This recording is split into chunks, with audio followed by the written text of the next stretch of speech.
ನಮಸ್ಕಾರ ಸ್ನೇಹಿತರೆ, ಹೇಗಿದ್ರೆ ಎಲ್ಲರೂ ಚೆನ್ನಾಗಿದ್ರೆ ಅನ್ಕೊಂಡಿ ಸ್ನೇಹಿತರೆ. ಎಲ್ರಿಗೂ ಎಸ್ ಪಿ ಮೀಡಿಯಾದ ಮತ್ತೊಂದು ವಿಡಿಯೋಗೆ ತಮಗೆಲ್ರಿಗೂ ಸ್ವಾಗತ ಸುಸ್ವಾಗತ.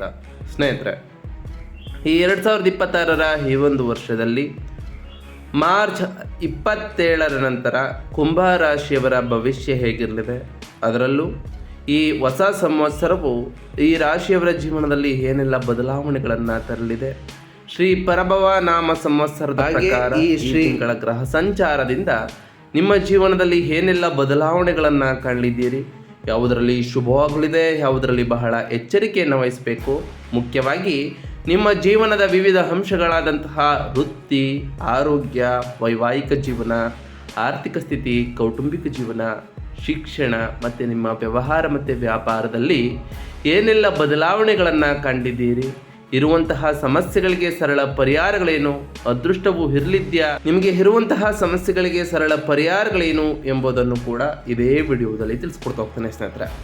ಆದ್ದರಿಂದ ವಿಡಿಯೋನ ಸ್ಕಿಪ್ ಮಾಡದೆ ಇಲ್ಲಿಂದ ಕೊನೆ ತನಕ ನೋಡ್ತಾ ಬನ್ನಿ. ಸ್ಕಿಪ್ ಮಾಡಿ ವಿಡಿಯೋ ನೋಡೋದ್ರಿಂದ ಅಷ್ಟು ಇನ್ಫಾರ್ಮೇಷನ್ ಅರ್ಥ ಆಗೋದಿಲ್ಲ ಸ್ನೇಹಿತರೆ. ಸೊ ಫಸ್ಟಿಂದ ಎಂಡ್ ತನಕ ವಿಡಿಯೋನ ವಾಚ್ ಮಾಡಿ. ಹಾಗೆ ನಮ್ಮ ಈ ವಿಡಿಯೋ ಇಷ್ಟ ಆಗಿತ್ತು ಅಂದರೆ ವಿಡಿಯೋಗೆ ಒಂದು ಲೈಕ್ ಮಾಡಿ. ಯಾರೇನು ನಮ್ಮ ಚಾನಲ್ನ ಸಬ್ಸ್ಕ್ರೈಬ್ ಮಾಡ್ಕೊಂಡಿಲ್ಲ ಅವರು ಈಗಲೇ ಸಬ್ಸ್ಕ್ರೈಬ್ ಮಾಡ್ಕೊಳ್ಳಿ ಸ್ನೇಹಿತರೆ. ಸಬ್ಸ್ಕ್ರೈಬ್ ಮಾಡಿಕೊಂಡು ಪ್ರತಿನಿತ್ಯ ವಿಡಿಯೋ ವಾಚ್ ಮಾಡ್ತಿರೋರಿಗೆ ಥ್ಯಾಂಕ್ ಯು ಸೋ ಮಚ್ ಅಂತ ಹೇಳ್ತಾ, ನಿಮ್ಮ ಫ್ರೆಂಡ್ಸ್ ಮತ್ತು ಫ್ಯಾಮಿಲಿಗೆ ಈ ವಿಡಿಯೋನ ಶೇರ್ ಮಾಡಿ. ಇದರಿಂದ ಅವರು ಕೂಡ ಅವರವರ ರಾಶಿಯ ಬಗ್ಗೆ ತಿಳ್ಕೊಳ್ಳೋಕ್ಕೆ ಸಹಾಯವಾಗ್ತದೆ ಅಂತ ಹೇಳ್ತಾ, ಇನ್ನು ತಡ ಮಾಡೋದು ಬೇಡ ಸ್ನೇಹಿತರೆ. ಈ ಕುಂಭ ರಾಶಿಯವರಿಗೆ ಮಾರ್ಚ್ ತಿಂಗಳು ಹೇಗಿತ್ತು, ಮಾರ್ಚ್ ತಿಂಗಳ ಗ್ರಹ ಸಂಚಾರ ಹೇಗಿರಲಿದೆ, ಈ ತಿಂಗಳು ಕೊನೆವರೆಗೂ ಏನೆಲ್ಲ ಬದಲಾವಣೆಗಳನ್ನು ಕಾಣಲಿದ್ದೀರಿ ಎಂಬುದನ್ನು ಒಂದೊಂದಾಗಿ ತಿಳ್ಕೊಳ್ತಾ ಬರೋಣ ಸ್ನೇಹಿತರೆ.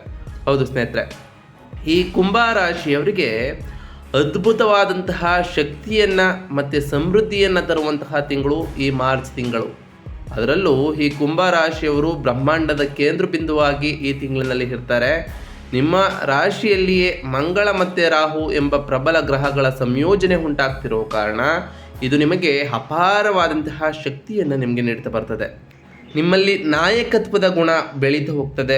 ಯಾವುದನ್ನಾದರೂ ಸಾಧಿಸಿಯೇ ತೀರ್ತೇನೆ ಎಂಬ ಹಠ ನಿಮ್ಮಲ್ಲಿ ಉಂಟಾಗ್ತಾ ಹೋಗ್ತದೆ ಸ್ನೇಹಿತರೆ.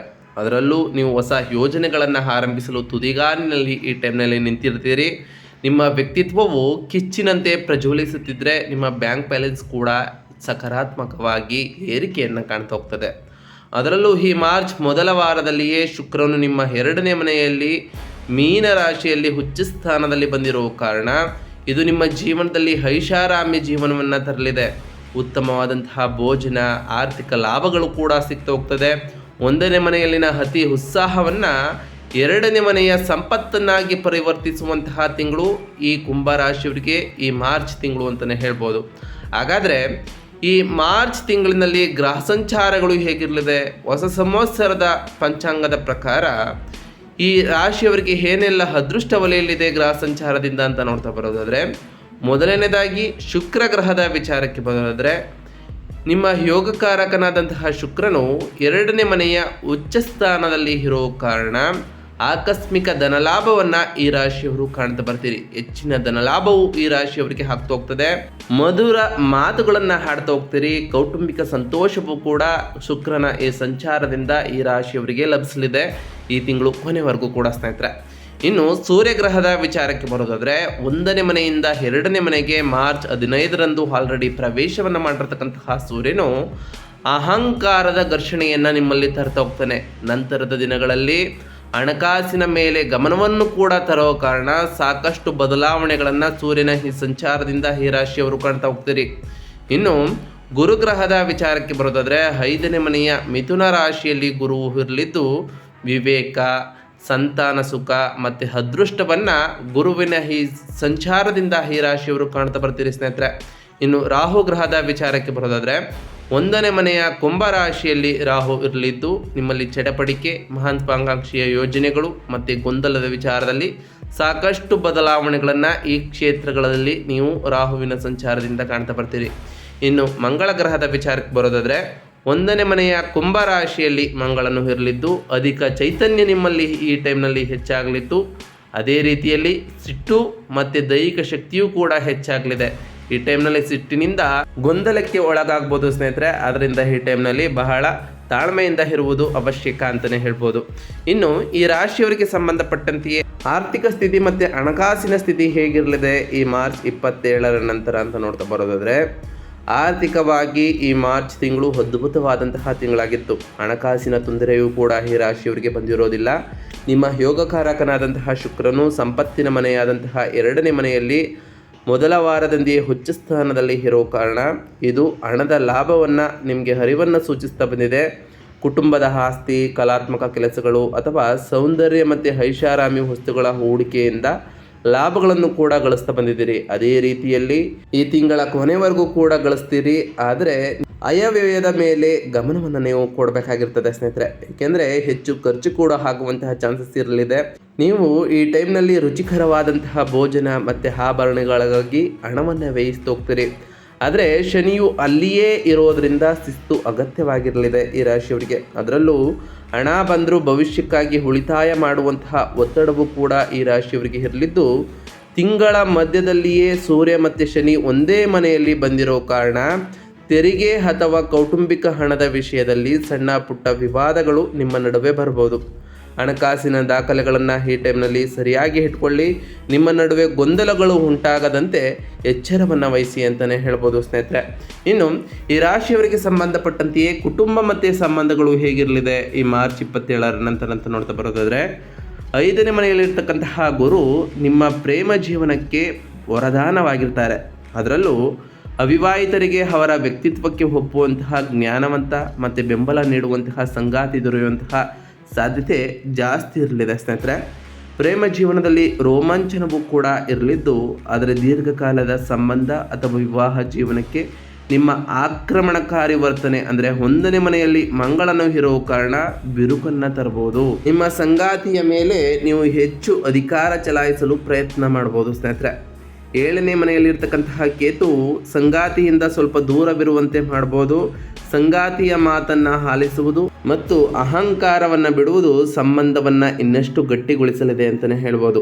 ಇನ್ನು ಶಿಕ್ಷಣದ ವಿಚಾರಕ್ಕೆ ಬರೋದಾದರೆ, ಶೈಕ್ಷಣಿಕ ವಿಚಾರದಲ್ಲಿ ವಿದ್ಯಾರ್ಥಿಗಳಿಗೆ ಇದು ಪ್ರತಿಭೆ ಮತ್ತು ವಿಚಲನೆಯ ಮಿಶ್ರಣ ಅಂತಲೇ ಹೇಳ್ಬೋದು. ಈ ಮಾರ್ಚ್ ತಿಂಗಳಿನಲ್ಲಿ ಪ್ರಮುಖವಾಗಿ 5ನೇ ಮನೆಯಲ್ಲಿ ಗುರು ಇರೋ ಕಾರಣ ಉನ್ನತ ಶಿಕ್ಷಣ, ವಿವೇಕ ಮತ್ತು ಪರೀಕ್ಷೆಗಳಿಗೆ ಸಂಬಂಧಪಟ್ಟಂತೆ ಹೆಚ್ಚಿನ ಬೆಂಬಲವನ್ನು ಕಾಣ್ತಾ ಬಂದಿದ್ದೀರಿ. ಅದರಲ್ಲೂ ಈ ಹೊಸ ಸಂವತ್ಸರವು ಈ ರಾಶಿಯವರಿಗೆ ಶಿಕ್ಷಣದ ವಿಚಾರದಲ್ಲಿ ಸಾಕಷ್ಟು ಬದಲಾವಣೆಗಳನ್ನು ತರೋ ಕಾರಣ ನಿಮ್ಮ ಬುದ್ಧಿವಂತಿಕೆಯೂ ಕೂಡ ಚುರುಕಾಗ್ತಾ ಹೋಗ್ತದೆ. ಆದರೆ 1ನೇ ಮನೆಯಲ್ಲಿ ಮಂಗಳ ಮತ್ತು ರಾಹುವಿನ ಪ್ರಭಾವ ಹಾಗೇ ಇರ್ತದೆ ಸ್ನೇಹಿತರೆ. ನಿಮ್ಮನ್ನು ನೀವು ತಾಳ್ಮೆ ಕಳೆದುಕೊಳ್ಳುವಂತೆ ಮಾಡಬಹುದು. ಅದರಿಂದ ಎಚ್ಚರ ವಹಿಸಿ. ವಿಷಯದ ಆಳಕ್ಕೆ ಹೋಗುವ ಬದಲು ಬೇಗ ಮುಗಿಸುವ ಅವಸರ ನಿಮ್ಮಲ್ಲಿ ಕಾಡ್ಬೋದು. ಅತಿಯಾದಂತಹ ಆತ್ಮವಿಶ್ವಾಸವನ್ನು ಮಾಡಲಿಕ್ಕೆ ಹೋಗಬೇಡಿ. ಎಂಜಿನಿಯರಿಂಗ್ ಅಥವಾ ತಾಂತ್ರಿಕ ವಿದ್ಯಾರ್ಥಿಗಳು ಅತ್ಯುತ್ತಮವಾದಂತಹ ಸಾಧನೆಯನ್ನು ಮಾಡ್ತಾ ಹೋಗ್ತೀರಿ. ಅದರಲ್ಲೂ ಹೊಸ ಹೊಸ ಕೌಶಲ್ಯಗಳನ್ನು ಕಲಿಬೇಕು ಅಂದ್ಕೊಂಡಿರೋ ಈ ರಾಶಿಯವರಿಗೆ ಬಹಳ ಒಳಿತು ಕೂಡ ಆಗಲಿದೆ ಅಂತಲೇ ಹೇಳ್ಬೋದು. ಇನ್ನು ಈ ರಾಶಿಯವರಿಗೆ ಸಂಬಂಧಪಟ್ಟಂತೆ ಆರೋಗ್ಯದಲ್ಲಿ ಏನೆಲ್ಲ ಬದಲಾವಣೆಗಳನ್ನು ಕಾಣಲಿದ್ದೀರಿ, ಆರೋಗ್ಯದಲ್ಲಿ ಯಾವ ರೀತಿಯ ಕಾಳಜಿಯನ್ನು ವಹಿಸಬೇಕು ಅಂತ ನೋಡ್ತಾ ಬರೋದಾದರೆ, ಆರೋಗ್ಯದ ವಿಷಯದಲ್ಲೂ ಕೂಡ ನೀವು ಹೆಚ್ಚಿನ ಕಾಳಜಿಯನ್ನು ವಹಿಸಬೇಕು. ಏಕೆಂದರೆ 1ನೇ ಮನೆಯಲ್ಲಿ ಮಂಗಳ ಮತ್ತು ರಾಹುವಿನ ಸಂಯೋಜನೆ ಉಂಟಾಗೋ ಕಾರಣ ದೇಹದಲ್ಲಿ ಅತಿಯಾದಂತಹ ಉಷ್ಣತೆ ಮತ್ತು ಒತ್ತಡ ಸೃಷ್ಟಿಯಾಗ್ತಾ ಹೋಗ್ತದೆ.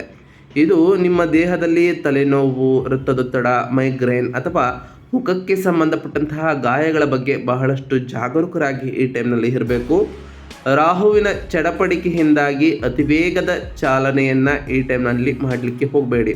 ಇದು ಅಪಘಾತಕ್ಕೆ ಕಾರಣವಾಗ್ಬೋದು. ತಂಪಾದಂತಹ ನೀರು ಕುಡಿಯುವುದು ಮತ್ತು ಮಸಾಲೆಯುತವಾದಂತಹ ಆಹಾರವನ್ನು ತಪ್ಪಿಸುವುದು ಈ ರಾಶಿಯವರಿಗೆ ಪಿತ್ತ ದೋಷವನ್ನು ನಿಯಂತ್ರಿಸಲು ಸಹಾಯ ಮಾಡ್ತಾ ಹೋಗ್ತದೆ. ಅದರಿಂದ ಈ ಟೈಮ್ನಲ್ಲಿ ಮಸಾಲೆಯುತವಾದಂತಹ ಪದಾರ್ಥಗಳನ್ನು ಕಮ್ಮಿ ಮಾಡಿ, ತಂಪು ಪಾನೀಯಗಳನ್ನು ಕಮ್ಮಿ ಮಾಡಿ, ಪ್ರತಿದಿನ ಧ್ಯಾನ ಮಾಡುವುದು ನಿಮ್ಮ ಮನಸ್ಸನ್ನು ಶಾಂತವಾಗಿಡಲು ಸಹಕರಿಸ್ತದೆ. ಹಾಗೆ ಹೆಚ್ಚು ಹೆಚ್ಚು ನೀರನ್ನು ಕುಡಿರಿ ಸ್ನೇಹಿತರೆ. ಇದು ನಿಮ್ಮನ್ನು ಡಿಹೈಡ್ರೇಷನಿಂದ ತಡೆಯಲಿದೆ ಅಂತಲೇ ಹೇಳ್ಬೋದು. ಇನ್ನು ವೃತ್ತಿ ಮತ್ತು ಉದ್ಯೋಗದ ವಿಚಾರಕ್ಕೆ ಬರೋದಾದರೆ, ನಿಮ್ಮ ವೃತ್ತಿ ಜೀವನವು ಈ ರಾಶಿಯವರಿಗೆ, ಅದರಲ್ಲೂ ಈ ಮಾರ್ಚ್ 27ರ ನಂತರ ಈ ಹೊಸ ಸಂವತ್ಸರವು ನಿಮ್ಮ ಇಚ್ಛಾಶಕ್ತಿಯಂತೆ ನಡೀತಾ ಹೋಗ್ತದೆ.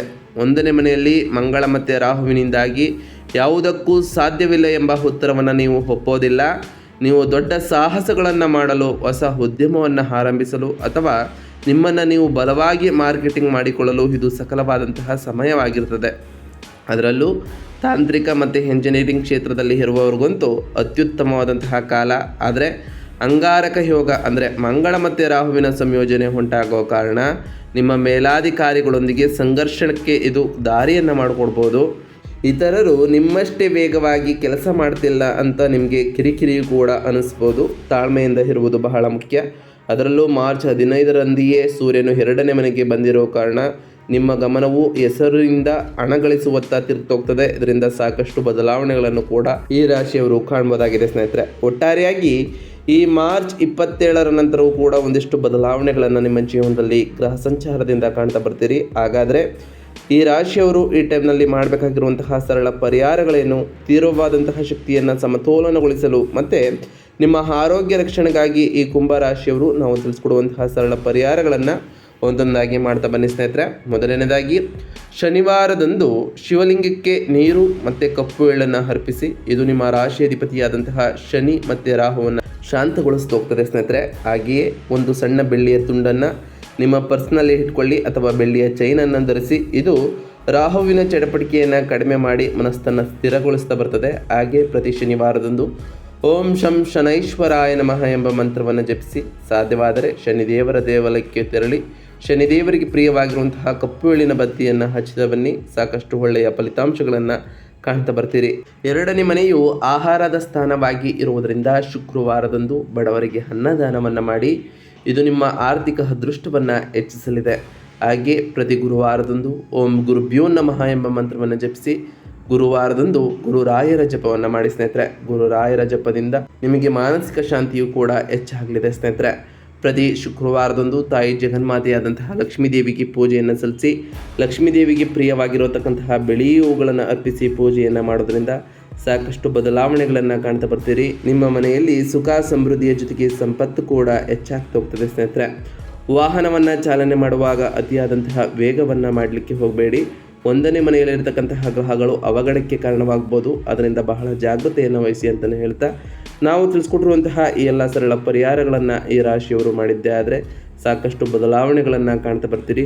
ನೀವು ಅಂದುಕೊಂಡಿರುವಂತಹ ಕಾರ್ಯಗಳು ಕೂಡ ಯಾವುದೇ ಅಡೆತಡೆ ಇಲ್ಲದೆ ನೆರವೇರ್ತಾ ಬರ್ತದೆ ಸ್ನೇಹಿತರೆ. ಇದಾಗಿತ್ತು ಇವತ್ತಿನ ಒಂದು ವಿಡಿಯೋ ಸ್ನೇಹಿತರೆ. ವಿಡಿಯೋ ಇಷ್ಟ ಆಗಿತ್ತು ಅಂದರೆ ವಿಡಿಯೋಗೆ ಒಂದು ಲೈಕ್ ಮಾಡಿ. ಯಾರೇನು ನಮ್ಮ ಚಾನಲ್ನ ಸಬ್ಸ್ಕ್ರೈಬ್ ಮಾಡ್ಕೊಂಡಿಲ್ಲ ಅವರು ಈಗಲೇ ಸಬ್ಸ್ಕ್ರೈಬ್ ಮಾಡ್ಕೊಳ್ಳಿ. ಸಬ್ಸ್ಕ್ರೈಬ್ ಮಾಡ್ಕೊಂಡು ಪ್ರತಿನಿತ್ಯ ವಿಡಿಯೋ ವಾಚ್ ಮಾಡ್ತಿರೋರಿಗೆ ಥ್ಯಾಂಕ್ ಯು ಸೊ ಮಚ್ ಅಂತ ಹೇಳ್ತಾ, ಹಾಗೆ ಕಮೆಂಟ್ನಲ್ಲಿ ಓಂ ಶನೈಶ್ವರಾಯ ನಮಃ, ಓಂ ಗುರುಭ್ಯೋ ನಮಃ, ಓಂ ಅಂಗರಾಯಕಾಯ ನಮಃ, ಓಂ ಲಕ್ಷ್ಮೀನಾರಾಯಣಾಯ ನಮಃ, ಓಂ ನಮಃ ಶಿವಾಯ ಎಂದು ಕಮೆಂಟ್ ಮಾಡಿ ಸ್ನೇಹಿತರೆ. ಆ ಶನಿದೇವರು, ಮಂಗಳದೇವ, ಗುರುದೇವ, ಲಕ್ಷ್ಮೀನಾರಾಯಣ, ಶಿವ ನಿಮಗೆ ಆಯುಷ್ಯ ಆರೋಗ್ಯ ಸಮೃದ್ಧಿಗಳನ್ನು ಕೊಟ್ಟು ಕಾಪಾಡಲಿ. ನೀವು ಅಂದುಕೊಂಡಿರುವಂತಹ ಕಾರ್ಯಗಳು ಯಾವುದೇ ಅಡೆತಡೆ ಇಲ್ಲದೆ ನೆರವೇರಲಿ ಅಂತ ಆ ದೇವರಲ್ಲಿ ಕೇಳ್ಕೊಳ್ತಾ ಇವತ್ತಿನ ಒಂದು ವಿಡಿಯೋನ ಮುಗಿಸ್ತಿದ್ದೀನಿ ಸ್ನೇಹಿತರೆ. ಸಿಗ್ತೀನಿ ಮತ್ತೊಂದು ವಿಡಿಯೋದೊಂದಿಗೆ. Thank you for watching.